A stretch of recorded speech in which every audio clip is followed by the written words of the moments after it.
Sir मैंने recording पे लगा दिया, आप स्टार्ट कर सकते हैं। Okay okay. स्टार्ट।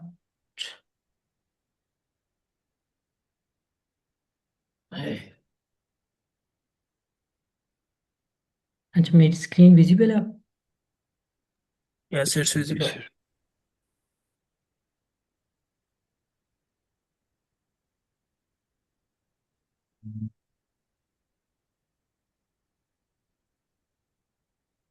अच्छा, हम अपने कोर्स को स्टार्ट करते हैं। हमारी कोर्स की जो आउटलाइन है वो कि कुछ इस तरह के। आज फर्स्ट सेशन में हम पाइथन का एक ओवरव्यू देखेंगे, और उसके बाद इसकी जो बेसिक डाटा टाइप्स हैं और वेरिएबल्स हैं कुछ उनके बारे में बात करेंगे, मेमोरी के बारे में।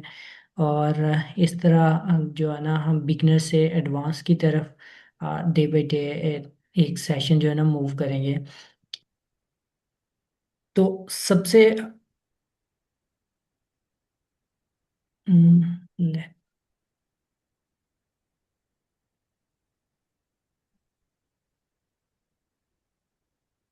अच्छा। हाँ, पाइथन प्रोग्रामिंग में सबसे बेसिक जो चीज़ आ जाती है वो कोड है। यानी कि हम सबसे पहले समझने की कोशिश करें कोड क्या है। तो कोड दरअसल मशीन को समझाने के लिए जो हम एक वे यूज़ करते हैं। और अपने पास जो हमारे पास क्या कहते हैं इसे, जैसे VS कोड है, या गूगल कोलैब है, या कोई भी दूसरा टूल जो यूज़ करते हैं, जहाँ पे हम कोई सॉफ्टवेयर बनाने के लिए हम कोड लिखते हैं, ठीक है। और उस कोड को फिर बाद में जो है ना वो मशीन रीडेबल कोड में कन्वर्ट करने के लिए जो दरमियान में चीज़ यूज़ होती है वो ट्रांसलेटर है। तो ट्रांसलेटर की एग्जांपल हम कुछ इस तरह से देख लेते हैं कि जैसे एक बंदा है वो चाइनीज़ है, और दूसरा जो है बंदा है वो इंग्लिश है। तो अब वो दोनों कम्युनिकेट करना चाह रहे हैं, लेकिन वो दोनों एक दूसरे की लैंग्वेज को नहीं समझ पा रहे। तो उस चीज़ को दूर करने के लिए उन्हें एक ट्रांसलेटर की ज़रूरत पड़ेगी, जो कि दोनों की बात सुनेगा, और इस तरह कम्युनिकेशन सक्सेसफुल रहेगी। तो अब जो कोड हम लिखते हैं, जैसे VS कोड हो गया, उसमें लिखेंगे या गूगल कोलैब में। और जो मशीन्स हैं, अब जो मशीन्स हैं वो डायरेक्टली तो जो कोड हम लिखेंगे वो समझ नहीं पाते, क्योंकि वो जो कोड है वो हाई लेवल कोड है। हाई लेवल कोड का मतलब है, जैसे हम यहाँ पे बात करेंगे पाइथन की। तो पाइथन जो है वो ह्यूमन फ्रेंडली लैंग्वेज है, ठीक है। तो अब डायरेक्टली मशीन्स जो है ना वो इस चीज़ को समझ नहीं पाती कि हमने क्या लिखा है, ठीक है। अब जैसे हमारे और मशीन के दरमियान में हमने मशीन से कोई काम लेना था, कोई फंक्शन लेना था, तो अब हम उसको एक प्रोग्रामिंग लैंग्वेज है पाइथन पाइथन के जरिए हम उसको समझाने की कोशिश कर रहे हैं, और उसके लिए हम VS कोड का यूज़ कर रहे हैं। लेकिन ये जो मशीन्स हैं ये डायरेक्टली जो है ना हमारी जो कोई भी प्रोग्रामिंग लैंग्वेज है, चाहे पाइथन है या कोई भी चीज़ है, डायरेक्टली अंडरस्टैंड नहीं करती। ये ज़ीरो और वन की डिजिटल बिट्स में चीज़ें जो है ना उनको अंडरस्टैंड करती हैं। तो उसके लिए वो जो फिर हमने कोड लिखा होगा, ठीक है, उस कोड को जो ट्रांसलेटर हैं वो ज़ीरो और वन की फॉर्म में कन्वर्ट करेंगे, जिसको हम कहते हैं high level machine readable code. और फिर उस पे जो भी हमारा फंक्शन परफॉर्म होना होगा या सॉफ्टवेयर है जो भी है वो उस पे काम करेंगे। यानी कि सिंपली अगर हम इस बात को एज्यूम करने की कोशिश करें, तो वो इस तरह के जो ट्रांसलेटर है वो हमारी गिवन कोड को मशीन रीडेबल कोड में कन्वर्ट करेगा। अब ट्रांसलेटर में दो टाइप्स आ जाती हैं, एक है कंपाइलर और एक है इंटरप्रेटर। अब कंपाइलर और इंटरप्रेटर को अगर हम समझने की कोशिश करें तो दोनों दरअसल काम एक ही कर रहे हैं, लेकिन इनके वे डिफरेंट हैं। जैसे जो कंपाइलर है वो जो भी हमने कोड लिखा, फर्ज किया किसी ने कैलकुलेटर बनाया, उसने VS कोड के एक टैब ओपन की या न्यू फाइल ओपन की, उसमें वो सारा कोड लिखा, और कोड लिखने के बाद उसने रन किया। अब जो कंपाइलर होगा यहाँ पे वो ये करेगा कि वो सारी फाइल को एक ही दफ़ा एग्जीक्यूट कर देगा, और उसके बाद अगर उसमें कोई एरर नहीं आया तो टर्मिनल पे उसकी हमें आउटपुट शो होगी, या जो भी हमें आउटपुट पे ना डॉट ई एक्स ई एक फाइल मिल जाएगी, ठीक है। अब जो इंटरप्रेटर है वो ये करता है कि वो लाइन बाय लाइन चलता है, ठीक है। पहले फर्स्ट लाइन को के जो कोड होगा उसको एग्जीक्यूट करेगा और सीपीयू को देगा, वो एक्शन परफॉर्म करेगा, और इस तरह फिर दूसरी लाइन पे आएगा, फिर तीसरी पे आएगा, और फिर जहाँ पे कोई एरर आ जाता है तो वो फौरन वहाँ पे स्टॉप हो जाता है और हमें कहता है कि ये इस एरर को आप फिक्स करें। तो इसकी अगर इसको भी हम एक एग्जांपल के जरिए समझने की कोशिश करें तो इसकी एग्जांपल ऐसे है कि एक पर्सन है, उसने एक रेसिपी बनानी है, ठीक है। तो रेसिपी के जो गाइडलाइंस हैं वो एक पेज पे वो चाइनीज़ लैंग्वेज में लिखी हुई हैं। अब जिसने रेसिपी बनानी है उसको चाइनीज़ लैंग्वेज नहीं आती, वो क्या करेगा, वो ट्रांसलेटर को बुलाएगा। अब ट्रांसलेटर वहाँ पे भी हम कहते हैं कि अगर अगर वो कंपाइलर है तो वो क्या करेगा, वो सारी उस रेसिपी को एक ही दफ़ा में चाइनीज़ से इंग्लिश में ट्रांसलेट करके दे देगा। और जो पर्सन होगा जिसने कुकिंग करनी होगी, उसको जब जब कुकिंग की ज़रूरत पड़ेगी तो वो वहाँ से वो जो उसके पास इंग्लिश ट्रांसलेशन का पेज है उससे देख के तो वो कुकिंग करता रहेगा। लेकिन जो इंटरप्रेटर है वो क्या करता है, वो लाइन बाय लाइन कोड को जैसे मैंने कहा कि एग्जीक्यूट कर रहा है। तो उस सिनेरियो में जो पर्सन होगा वो क्या करेगा, वो ट्रांसलेटर जो है वो पहले उसको फर्स्ट लाइन जो होगी रेसिपी की वो पहले उसको ट्रांसलेट करेगा और पर्सन को कहेगा कि आप ये एक्शन परफॉर्म करो, और फिर दूसरी और फिर तीसरी और इस तरह होगा। तो ये इनका एक बेसिक सा कॉन्सेप्ट था। अच्छा, अब पाइथन की तरफ आते हैं। जैसे कि बहुत सारी लैंग्वेजेस हैं, सी है, सी प्लस प्लस है, सी हैश है, बहुत सारी हैं। तो हम पाइथन पे ही क्यों फोकस कर रहे हैं, मतलब पाइथन क्या चीज़ है। तो पाइथन एक जनरल पर्पस इंटरप्रेटेड इंटरेक्टिव और object oriented high level language है। तो अब इसका क्या मतलब हुआ इंटरप्रेटेड का, कि जब हमने हमने देखा कि पाइथन के अंदर पाइथन जो है वो उसको हम लाइन बाय लाइन जो है ये लैंग्वेज जो है ना एग्जीक्यूट होती है। और उस इस तरह से हम जो अपना काम है उसको बड़ा एफिशिएंटली वे से करते हैं। और ऑब्जेक्ट ओरिएंटेड है, और ऑब्जेक्ट ओरिएंटेड होने का क्या मतलब है कि हम कुछ रियल वर्ड्स जो सिनेरियो हैं उनको हम ऑब्जेक्ट्स की सूरत में और क्लासेस की सूरत में इस पाइथन के अंदर यानी कि ऊप के अंदर हम इसको रिप्रेजेंट कर सकते हैं। और हाई लेवल लैंग्वेज का मतलब ये है कि ये ह्यूमन फ्रेंडली है और इजी, कोई भी इसको इजीली अंडरस्टैंड कर सकता है। अगर कोई नॉन टेक बैकग्राउंड से भी है तो उसके लिए भी ये लैंग्वेज समझना बहुत इजी होगा, क्योंकि इसमें जो वर्ड्स यूज़ हो रहे होते हैं, जो कोड की लाइंस है वो ज़्यादातर इंग्लिश से रिलेट कर रही होती हैं। इसकी हिस्ट्री के बारे में बात कर देते हैं। ये गोइडियो वैन जो है ना, उन्होंने 1991 में इसको इन्वेंट किया था। उसका 0.9 वेरिएंट था, और अब आई थिंक के इसका लेटेस्ट वेरिएंट 3.14 और 15 चल रहा है। अच्छा, अब इसके फीचर्स की तरफ आ जाते हैं। Python features of Python. तो इसका जो सिंटेक्स है वो बहुत ही सिंपल है। अब सिंपल होने का मतलब ये है कि इसकी जो कमांड्स हैं ना वो बहुत सिंपल हैं। जैसे हमने कोई भी अगर स्क्रीन पे आउटपुट लेनी है तो हम सिंपली पेरेंट लिख के तो वो वेरिएबल्स है या जो भी टर्म है वो उसको पास कर देंगे, तो वो हमें स्क्रीन पे शो हो जाएगा। दूसरा इजी टू लर्न है। इजी टू लर्न होने का ये है कि इसकी जो कोड की लाइंस हैं वो ज़्यादातर उसमें इंग्लिश वर्ड्स यूज़ हो रहे होते हैं, तो उसको कोई भी इजीली अंडरस्टैंड कर पाता है। और हाई लेवल लैंग्वेज ये पहले ही हमने बात कर चुके हैं। और वेर्सेटाइल लैंग्वेज। अब वेर्सेटाइल लैंग्वेज का ये मतलब है कि हम जो पाइथन है उसको मुख्तलिफ पर्पसेस के लिए यूज़ कर सकते हैं, वेब डेवलपमेंट और बहुत सारे पर्पसेस के लिए इसको यूज़ कर सकते हैं। और इस तरह जो पोर्टेबल लैंग्वेज है, अब इसका ये मतलब है कि जो पोर्टेबल है इसका जो पाइथन का सिंटेक्स है, जो इसका स्ट्रक्चर है वो सेम है। हम किसी भी ऑपरेटिंग सिस्टम पे चले जाएं, हम विंडोज़ पे कोई कोड लिखते हैं और इसकी हमने फाइल सेव कर देती है, अब वही फाइल हमारे पास एंड्रॉयड मतलब हम अपने मोबाइल में भी चला सकते हैं। और इसके अलावा ऑपरेटिंग सिस्टम में या मैकबुक है तो इसका स्ट्रक्चर और जो सिंटेक्स है वो सेम रहेगा। स्टैंडर्ड लाइब्रेरी है। स्टैंडर्ड लाइब्रेरी के पाइथन सिर्फ हमें एक कोडिंग लैंग्वेज की तरह ही नहीं है, बल्कि इसके अंदर बहुत सारी बिल्ट इन लाइब्रेरीज भी हैं जिनको हम एक सिंपल वर्ड्स इंपोर्ट लिख कर और इंपोर्ट लिखते हैं, और अपने जो भी हमारा आईडी होता है उसके अंदर हम वो लाइब्रेरी को इंपोर्ट करते हैं और उसको यूज़ कर लेते हैं। ये नहीं कि हमें मैथ के फार्मूलेज और जो भी टर्म्स हैं, कोई मैथमेटिकल फार्मूलेशंस है, कैलकुलेशंस है, वो करने की बिल्कुल ज़रूरत नहीं है।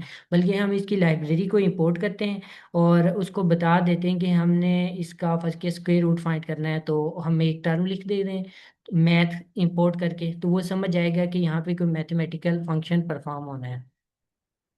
ऑब्जेक्ट ओरिएंटेड है, इसकी भी हमने पहले बात की। ऑब्जेक्ट ओरिएंटेड क्या है कि हम इसको रियल वर्ल्ड के जो डिफरेंट सिनेरियोज हैं, चीज़ें हैं, उनको हम एक ऑब्जेक्ट्स की फॉर्म में, क्लासेस की फॉर्म में, फंक्शंस की फॉर्म में इसमें रिप्रेजेंट पाइथन में लिखते हैं। उसमें जैसे कि एक कार है, तो कार को मेरे हम फंक्शन कर लेंगे, और इसकी डिफरेंट प्रॉपर्टीज होती हैं, जैसे कि कार की स्पीड, कलर और प्राइस। तो वो हम जब इसको पाइथन के अंदर लेके आएंगे, ऊप्स के अंदर, तो हम उसको क्लासेस में फर्दर डिवाइड कर लेंगे, और डिफरेंट थिंग्स है जिसको हम बाद में डिस्कस करेंगे।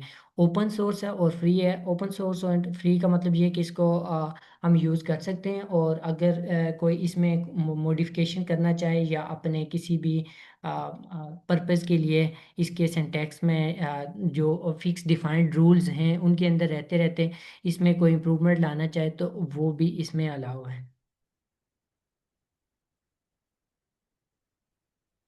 अब हम features sir of.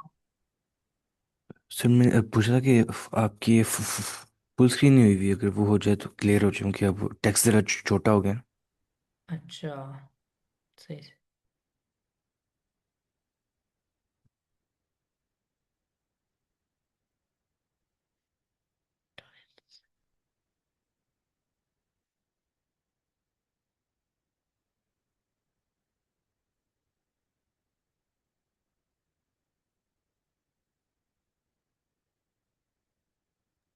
Ji sir, अब ठीक है।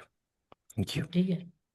जी सर। अच्छा, अब हमने जो इसके फीचर्स की बात की, उसमें हम अगर कोडिंग के लिहाज से इसको देखने की कोशिश करें कि पाइथन किस तरह से इजी है, तो हम देखते हैं कि सी है। सी में हमने कोई भी अगर काम फंक्शन छोटा सा, अगर हमने हेलो वर्ल्ड का कोड भी हमने प्रिंट करवाना है, तो उसके लिए हमें एक स्पेसिफिक लाइब्रेरी मेंशन करनी पड़ेगी। इसका पूरा जो स्ट्रक्चर और इन्वायरमेंट है वो इसको डिफाइन करना पड़ेगा, वरना ये हमें एरर दे देगा। अब जो जावा है, जावा में भी सेम ऐसे ही है, और पीएचपी में। लेकिन पाइथन में ये है कि हम जो सिंपल प्रिंट है, प्रिंट की कमांड को यूज़ करके, और पैरेंथेसिस के अंदर हम कोई भी जो वर्ड है हम आउटपुट पे देखना चाह रहे हैं, तो उसको हम प्रिंट करवा सकते हैं।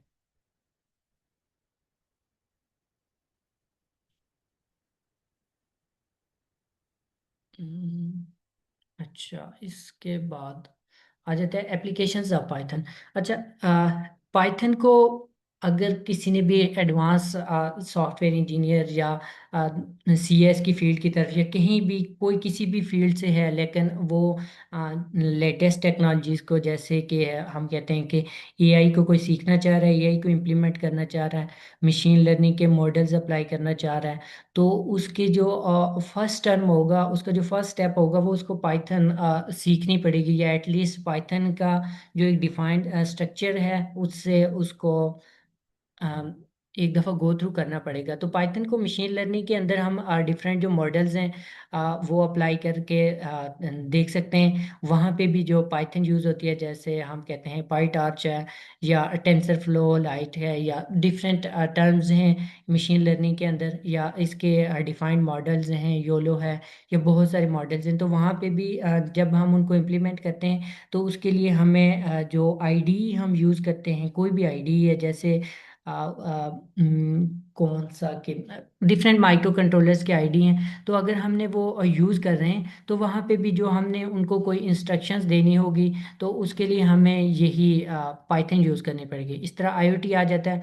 अब आईओटी के अंदर डिफरेंट जो हमारे माइक्रो कंट्रोलर्स हैं, डिफरेंट हमारी इलेक्ट्रॉनिक डिवाइसेस आ गई, या कि फिर हमने कनेक्टिविटी करनी है, तो उसके लिए भी हमें पाइथन की ज़रूरत पड़ेगी। जैसे डिफरेंट कोई एक हम कहते हैं होम ऑटोमेशन सिस्टम है, उसमें हमने डिफरेंट सेंसर से इनपुट लेनी है, और उन इनपुट की बेसिस पे हमने आगे कोई एक्चुएटर या कोई हम कहते हैं कोई भी हमने आगे एक्शन परफॉर्म करवाना है, तो उसके लिए भी जो हम कोड लिखेंगे तो वो पाइथन का होगा, यानी कि मोस्टली हम पाइथन का कोड यूज़ करके तो इस साइड पे भी हम प्रोग्रेस कर सकते हैं। इसके अलावा डेटा साइंस है। डेटा साइंस का ये है कि अगर हमारे पास बहुत सारे लार्ज डेटा सेट्स हैं और हमने उनको मैनिपुलेट करना है, हमने उसके डेटा सेट को समझने की कोशिश करनी है कि इसके अंदर जो वैल्यूज़ हैं, जो टर्म्स हैं, जो एंटिटीज़ हैं, वो किस तरह से अलाइन हैं, और उनका कोरिलेशंस और डिफरेंट यानी कि हीट मैप और डिफरेंट वे से उस डेटा को एनालाइज करने के लिए हम पाइथन को यूज़ कर सकते हैं। इसके लिए यही है कि हम सिंपल जो है टर्म्स यूज़ करें, सिंपल कोड यूज़ करेंगे पाइथन का, और उनसे हम अपना जो डाटा होगा उसको विजुअलाइज कर सकते हैं। जैसे इसमें हम कह सकते हैं कि हमने कोई प्रिडिक्टिव टूल बनाना है, ठीक है, जिसने प्रिडिक्शंस करनी है, जैसे लीनियर रिग्रेशंस है या रैंडम ट्रीज फॉर एसजे, इस तरह के कुछ इसके अंदर टेक्नोलॉजीज आ जाती हैं। तो अगर हमने उनको यूज़ करते हुए कोई भी अपना प्रिडिक्टिव टूल बनाना है, तो उनमें भी जो हमने कोड यूज़ करना है वो बेसिक पाइथन का ही होगा।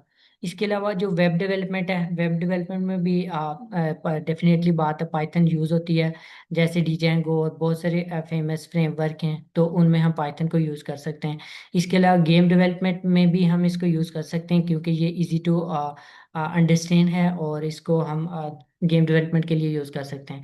इसके अलावा नेटवर्क प्रोग्रामिंग, तो अब नेटवर्क प्रोग्रामिंग में ये आ जाता है कि हमने डिफरेंट डिवाइसेस या डिफरेंट सेटअप्स के दरमियान जो कम्युनिकेट करना है, और एक इंटरेक्शन या उनका जो यूज़र फ्रेंडली क्या कहते हैं इंटरफेस है, इंटरफेस बनाना है, या कोई भी इस तरह का हमने फंक्शन परफॉर्म करना है, तो वहाँ पे भी हम पाइथन को यूज़ कर सकते हैं। इसके अलावा मोबाइल ऐप्स में यूज़ कर सकते हैं एआई।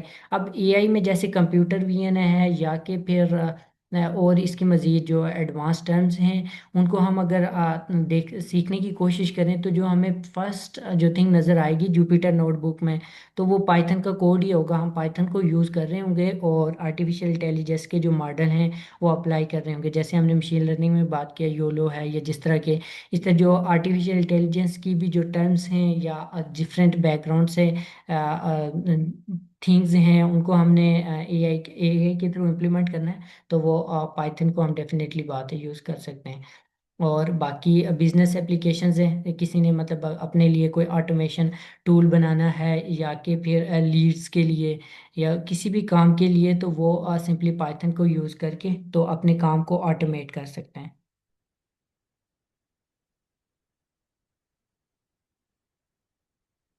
अच्छा, अब टॉप कंपनीज यूजिंग पाइथन। अब जो जितने भी हमें इंटरव्यूज या जो भी हमें एस्पायरेंट्स क्या कहते हैं कि टेक कंपनी से जो भी हमें ज्वाइन करते हैं और वो हमें एक सेशन वेबिनार देते हैं, तो वो कहीं ना कहीं उनके उस पूरे वेबिनार के अंदर पाइथन का किसी न किसी तरह से जिक्र ज़रूर होता है, कि जैसे कोडिंग का जिक्र होता है, तो वहाँ पे डेफिनेटली बात है वो लोग पाइथन को भी यूज़ कर रहे होते हैं। और अगर आप गूगल पे भी सर्च करके देखें, तो जो पाइथन है वो पिछले जो बाकी लैंग्वेजेस है उनकी निस्बत बहुत ज़्यादा मोस्टली यूजेबल लैंग्वेज है।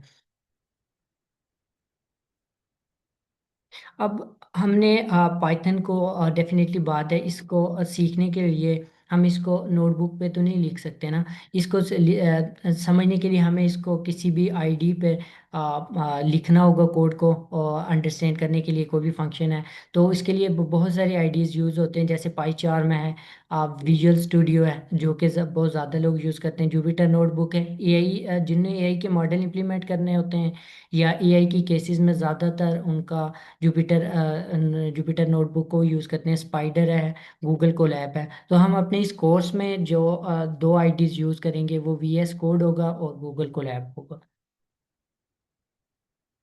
आ, बाकी ये है कि अगर गूगल को लैब है, तो अब हमने इसको किस तरह इंस्टॉल करना है, तो ये इसको हम वेब बेस्ड यूज़ करते हैं, ठीक है। इसको हम सिंपली गूगल पे जाते हैं और इसका जो लॉगिन करना है और फिर फाइल क्रिएट करनी है, और आगे हम इसको अपने जो कोड है उसके लिहाज से देख सकते हैं।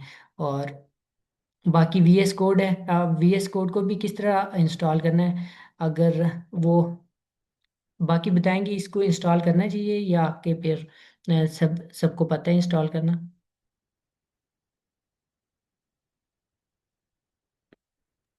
सर इसकी इंस्टॉलेशन हम बाद में अगर देख लें, अगर हम मतलब अभी मेनली हमने अगर इसको इस्तेमाल भी नहीं करना तो फिर नहीं देखते, लेकिन अगर करना है तो फिर देख लेते हैं। हाँ नहीं, अभी तो मेरे ख्याल में हमारे पास जो टाइम है हम गूगल को लैब पे अपना काम कर लेंगे।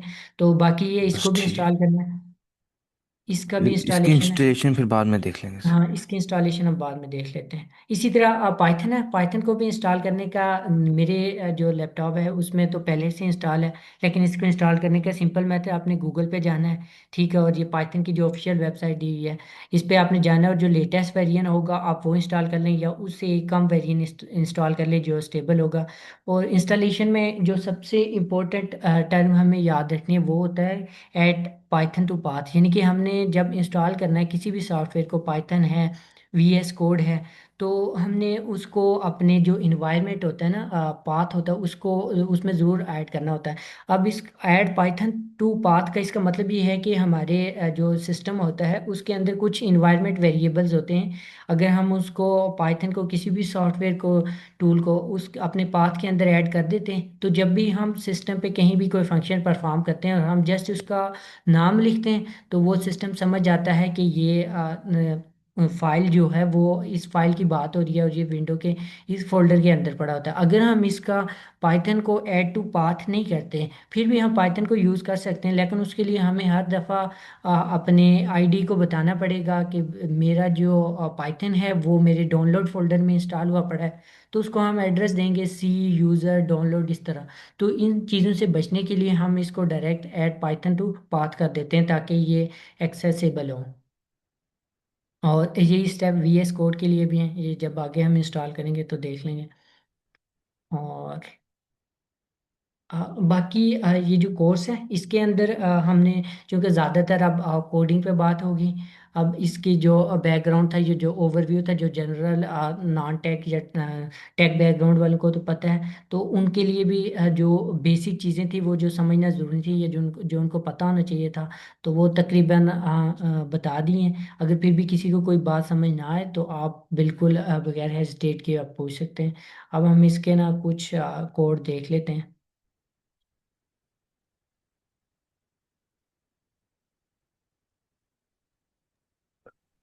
वैसे मैंने लिंक ग्रुप पे या चैट में भी भेज दिया, ताकि कोई बंदा अपना साथ साथ कोड प्रैक्टिस करना चाह रहा है तो उस पर न्यू नोटबुक खोल के कर ले।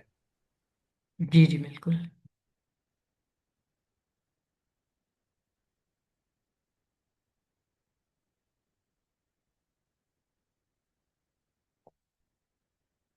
अच्छा, ये जो अभी हमने गूगल को लैब को ओपन किया, ठीक है, इसका ये बहुत यूज़र फ्रेंडली है। आपने सिंपली गूगल को लैब लिखना है और बाकी आपने साइन इन करना है, और बहुत इजी टू यूज़ है, ठीक है।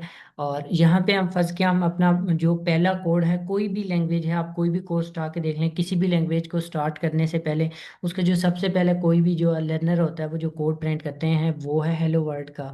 तो हम उसको प्रिंट करने की कोशिश करते हैं।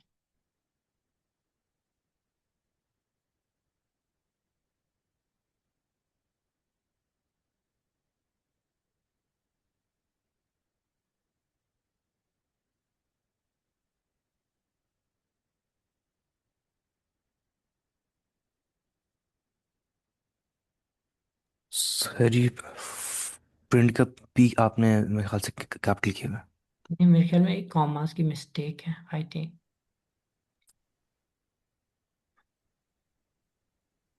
नो, प्रिंट प्रिंट का पी कैपिटल है। अच्छा, ये स्मॉल होता है। यस। है। Yes sir. ट्राई करिए। ओके।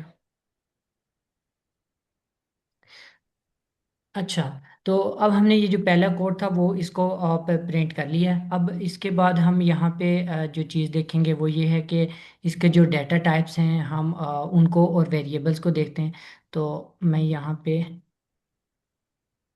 एक वेरिएबल क्रिएट करने की कोशिश करता हूँ, ठीक है। वेरिएबल को मैं कोई भी नाम दे देता हूँ।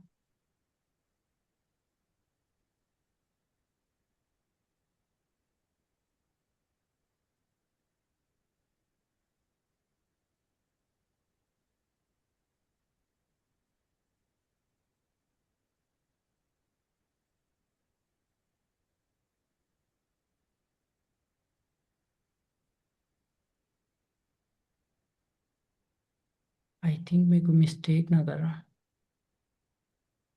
सर ये जो फर्स्ट वाला वेरिएबल है इसके आगे वैल्यू स्ट्रिंग में होनी चाहिए ना, तो स्ट्रिंग के लिए वो कॉमास यूज़ करने होते हैं। ओके, आई थिंक ये है, ये डबल कॉमास। जी सर, आप इसको भी इस्तेमाल कर सकते हैं, डबल को भी इस्तेमाल कर सकते हैं, दोनों कर सकते हैं इसमें, लेकिन दोनों ओके, सेम होने चाहिए मतलब। मेरे ख्याल में हम इसको जैसे ये मैंने सिंगल कामा यूज़ किया, इसको भी यूज़ कर सकते हैं, डबल को भी यूज़ कर सकते हैं और ट्रिपल को भी, यानी कि ये थ्री टर्म में अगर हम इसको तीन दफ़ा लिख दें तो उस तरह भी हम इसको यूज़ कर सकते हैं। ये सर मेरे ख्याल से ट्रिपल जब यूज़ करते हैं तो फिर वो आज कॉमेंट इस तरह का है रहता है। अच्छा अच्छा।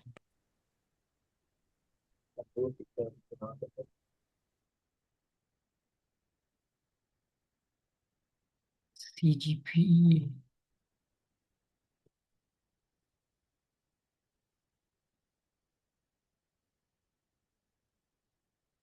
चलिए इसमें नहीं होंगे कोई।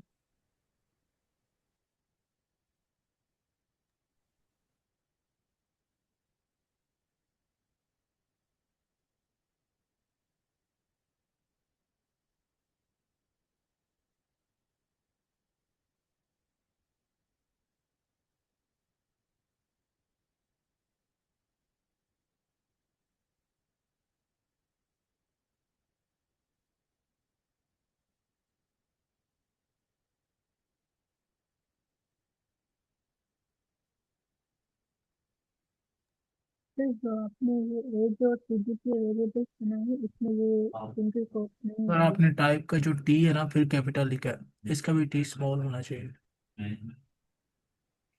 आई थिंक आप करेक्ट है।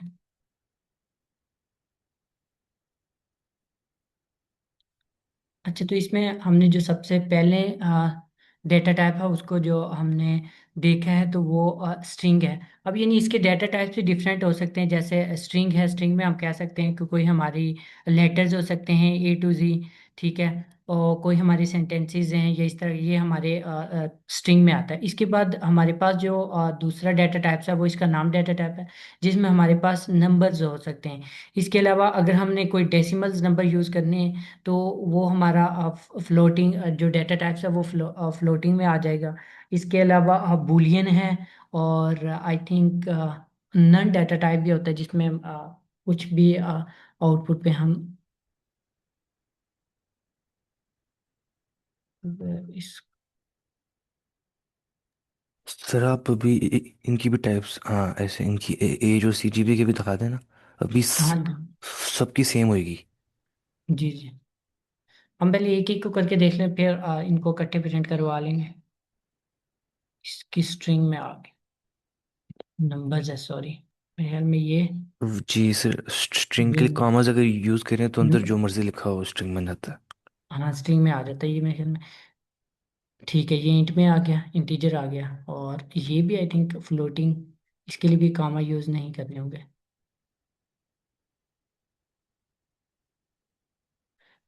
उसके लिए।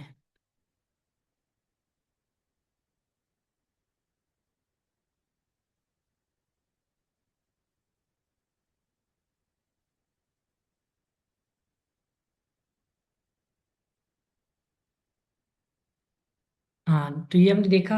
इसके अलावा जो हमारे बूलियन होता है, बूलियन में ये है कि उसमें हमारे पास दो टर्म्स होती हैं, वो है एक फॉल्स होता है, एक ट्रू होता है। अब उसमें भी जो उसका स्ट्रक्चर है वो हमेशा जो है ना डिफाइंड ही रहता है। यानी जैसे अभी मैंने मिस्टेक टाइप का टी बड़ा कर दिया तो वो उसमें एरर आ गया। अब जो बुलियन है उसमें जो फॉल्स है और जो ट्रू है उसके जो आई थिंक फर्स्ट लेटर्स हैं वो हमेशा हम कैपिटल ही रखेंगे। एक चेक कर लेते हैं।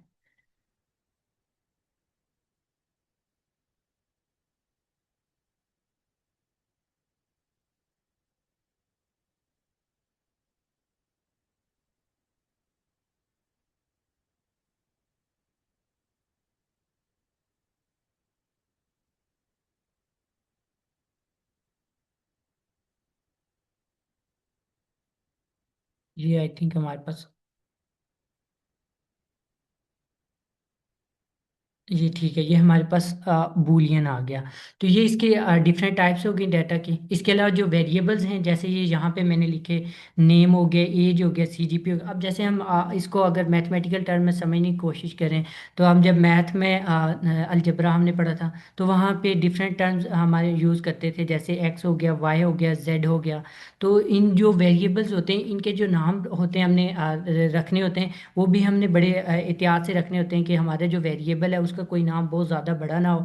हमने एक्स से लेके हमने ए से लेकर तो एफ तक हमने कितने बड़े वेरिएबल का नाम रख दिया तो उस तरह भी हमारा जो कोड होगा वो डेफिनेटली बात ज़्यादा मेमोरी उसको चाहिए होगी। तो हमने जो कोडिंग करनी होगी वो एफिशिएंट कोडिंग हो। एफिशिएंट कोडिंग के लिए ये है कि जो हमारे वेरिएबल्स नेम होने चाहिए वो बहुत ही सिंपल होने चाहिए।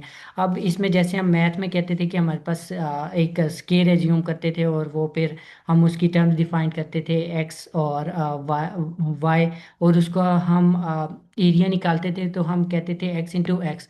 तो वो दरअसल वो जो एक्स होता था वो हम एक जनरल फार्मूला हमारे माइंड में होता था लेकिन उस एक्स की कोई वैल्यू होती थी। जैसे हम कहते थे कि हमारी जो स्केयर है उसकी 3 सेंटीमीटर लेंथ है, 3 सेंटीमीटर विड्थ है।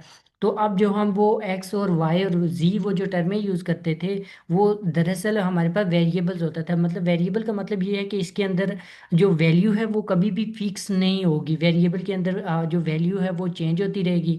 लेकिन हम इसको अपने हर दफ़ा वो नई वैल्यू देने के बजाय हम एक दफ़ा वेरिएबल को डिफाइन कर देते हैं और इसके बाद इसके अंदर जो वैल्यूज़ हैं वो चेंज होती रहती हैं। जैसे अगर यहाँ पे अभी मैं कुछ भी लिख देता हूँ तो वो डेफिनेटली बात है मेरे पास जो जब मैं प्रिंट करवाऊंगा इसको नेम को प्रिंट करवाने की कोशिश करूंगा तो जो मेरे पास प्रिंट होगा वो इसके अंदर जो लिखी हुई चीज़ होगी वो प्रिंट होगा। जैसे मैं अभी इसके अंदर माजी लिख देता हूँ, इसको प्रिंट करवाने की कोशिश करता हूँ।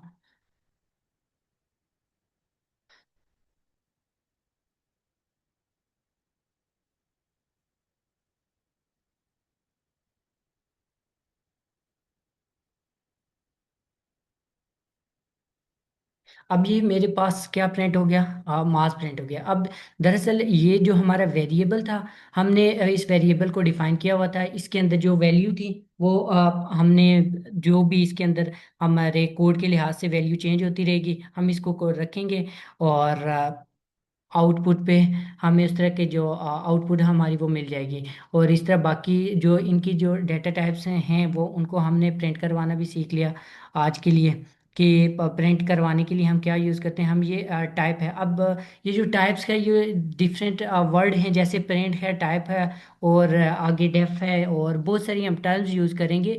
ये कुछ जो टर्म्स होती हैं पाइथन के अंदर वो फिक्स हो सकती हैं। अब जो वेरिएबल के नाम है ना ये भी हम अपनी मर्जी से रख सकते हैं लेकिन हमेशा अपनी मर्जी से नहीं रख सकते। कुछ इसके जो वर्ड्स हैं पाइथन के वो हम यूज़ नहीं कर सकते वेरिएबल नेम के। जैसे आप टाइप है ना, अगर आप टाइप वेरिएबल को नेम देने की कोशिश करेंगे तो वो हमेशा एरर आएगा। अगर आप डी एफ वेरिएबल को नाम देने की कोशिश करेंगे वो भी एरर आएगा। प्रिंट देने की कोशिश करेंगे वो भी एरर आएगा। तो जिसको रूल्स हैं वो हमने उनको देखते हुए ही इसके जो वेरिएबल्स हैं उनके नाम रखने हैं और जो इसके जो डाटा टाइप्स है उसको डील करने के लिए भी हमने इसके जो गिवन रूल्स हैं उनको देखते हुए ही फॉलो करना है। तो मेरे ख्याल में आज के लिए इतना काफ़ी है। किसी का कोई क्वेश्चन हो? सर मेरा एक क्वेश्चन है कि फॉर एग्जांपल आपने नेम में एक नेम असाइन किया नेम वेरिएबल में, और आप बाद में उसी नेम वेरिएबल में कोई और नेम असाइन करते हैं तो कौन सा एग्जिस्ट करेगा, ओल्ड वाला या न्यू वाला? अच्छा, इसके इसका इस तरह है ना, देखें, जो आपने, मैंने नेम था वेरिएबल, उसके अंदर कोई वैल्यू स्टोर कर रहे हो। अब वो वैल्यू स्टोर होने का क्या मतलब है कि वो मेमोरी में चलेगी। मेमोरी का ये मतलब है कि मेमोरी के अंदर जो भी ब्लॉक्स थे, तो वो उस ब्लॉक के अंदर जो वेरिएबल था वो जाके स्टोर हो गया और उसने वो वैल्यू स्टोर करवा दी। अब आगे हम पूरे कोड में जहाँ पे भी उसको नाम को इस वेरिएबल को यूज़ करेंगे तो वो हर दफ़ा हमारे पास वो सेम वैल्यू लेके आएगा। लेकिन जब हम इस वैल्यू को यहाँ से चेंज कर देंगे, ठीक है, यहाँ से चेंज करके कोई और लिख देंगे, तो वो जो दोबारा जाके मेमोरी में सेव होगी वो नई वैल्यू होगी। तो ये चेंज होती रहेगी। अगर फर्स्ट के मैं इसके अंदर कोई और चीज़ लिख देता हूँ तो मेरे ख्याल में अब दोबारा ये नई वैल्यू हमारे पास शो होगी। सर फॉर एग्जांपल इसी वेरिएबल को हम आप नीचे हाँ, लिखते हैं किसी और नेम के साथ। इसी वेरिएबल को। फॉर एग्जांपल आप इसी वेरिएबल को इसी तरह लिखा रहने दें, नीचे ठीक है। सेम नेम का वेरिएबल बना के कोई और नेम असाइन करें। अच्छा,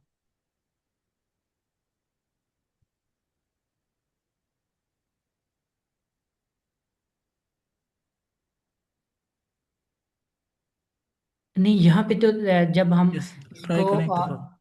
लिखने की कोशिश करेंगे तो ये तो कंफ्यूज हो जाएगा ना। चलें, हम फिर भी सर इसको देख लेते हैं। देखिए सर, ये ओवरराइड कर देता है, हाँ, आपकी ओल्ड वैल्यू को ओवरराइड करता है। सही है, ये जाके मेमोरी में रिप्लेस कर देता है। जो पहली वैल्यू है यस। वो डिलीट हो गई और नई वैल्यू स्टोर कर दी ऐसे। अच्छा, इसको हम एक और तरह से देख सकते हैं। अगर यहाँ पे मैं इसको कहता पर हूँ। वैसे अभी क्लास का टाइम बस ओवर हो गया, इसको कल ही क्लास में इंशाल्लाह और डिटेल से देख लेंगे। Okay, thank Okay. You. Okay sir. ठीक है, चलिए, अल्लाह हाफिज़ एवरीबॉडी। इंशाल्लाह कल क्लास में जो भी आप क्वेश्चंस हुए वो हम फिर देख लेंगे।